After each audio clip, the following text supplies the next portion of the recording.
بسم اللہ الرحمن الرحیم۔ السلام علیکم ورحمۃ اللہ وبرکاتہ۔ عزیز طلباء، اسلامیت اختیاری کے مضمون کے ساتھ ADPA1 کی کلاس کے اندر آپ لوگوں کی خدمت میں حاضر ہوں۔ عزیز طلباء، آج ہم فعل کے متعلق کچھ جانیں گے کہ فعل کس کو کہتے ہیں، اس کی اقسام کیا کیا ہیں۔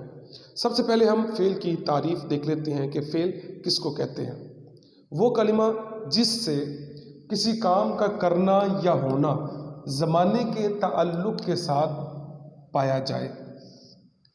وہ کلمہ جس سے کسی کام کا کرنا یا ہونا زمانے کے تعلق کے ساتھ، زمانے کے تعلق سے مراد گزرا ہوا زمانہ ہے، قریب کا زمانہ ہے، حال ہے، مستقبل ہے، جو بھی ہے اس کو ہم فعل کہتے ہیں۔ مثلا اکلا، اس نے کھایا، اکلا اس نے کھایا، یعنی کہ پاسٹ کی بات ہے، ماضی کی بات ہے کہ ماضی کے اندر اس نے کچھ کھایا۔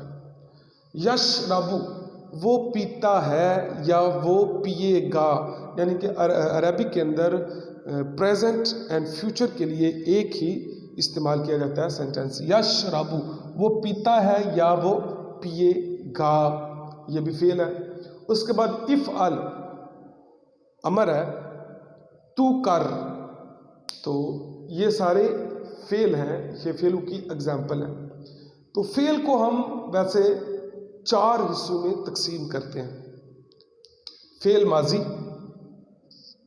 فعل مضارع، فعل امر اور فعل نہیں۔ ان تمام کو ہم ڈیٹیل کے ساتھ پڑھیں گے آنے والے لیکچرز کے اندر۔ ان سب کی ہم نے گردانیں کرنی ہیں، فعل ماضی کی بھی، فعل مضارع کی بھی، فعل امر کی بھی اور فعل نہیں کی بھی۔ اس کے بعد فعل ماضی کو مزید 6 حصوں میں تقسیم کرتے ہیں: ماضی مطلق، کسی کام کا کرنا یا ہونا گزرے ہوئے زمانے میں پایا جائے تو اس کو ماضی مطلق کہتے ہیں۔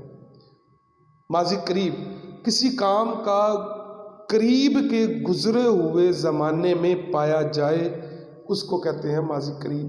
ماضی بعید، کسی کام کا کرنا یا ہونا دور کے زمانے میں پایا جائے تو اس کو بولتے ہیں ماضی بعید۔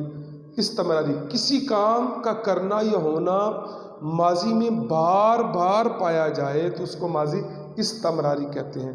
شکیہ، کسی کام کا کرنا یا ہونا شک کے ساتھ گزرے ہوئے زمانے میں پایا جائے تو اس کو بولتے ہیں ماضی شکیہ۔ اس کے بعد آ جاتا ہے تمنائی، کسی کام کا کرنا یا ہونا تمنا یا خواہش کے ساتھ گزرے ہوئے زمانے میں پایا جائے تو اس کو ماضی تمنائی کہتے ہیں۔ کسی شرط کے ساتھ تو اس کو ماضی شرطیہ کہتے ہیں۔ عزیز طلباء، یہ تعریفیں وغیرہ ان تمام کی آپ لوگ یاد کیجئے گا۔ انشاءاللہ کل سے ہم گردانیں شروع کریں گے اور سب سے پہلے ماضی مطلق کی گردان ہم انشاءاللہ عز و جل پڑھیں گے، اس کو یاد کرنے کی کوشش کریں گے۔ اللہ تبارک و تعالیٰ ہم سب کا حامی و ناصر ہو۔ السلام علیکم ورحمۃ اللہ وبرکاتہ۔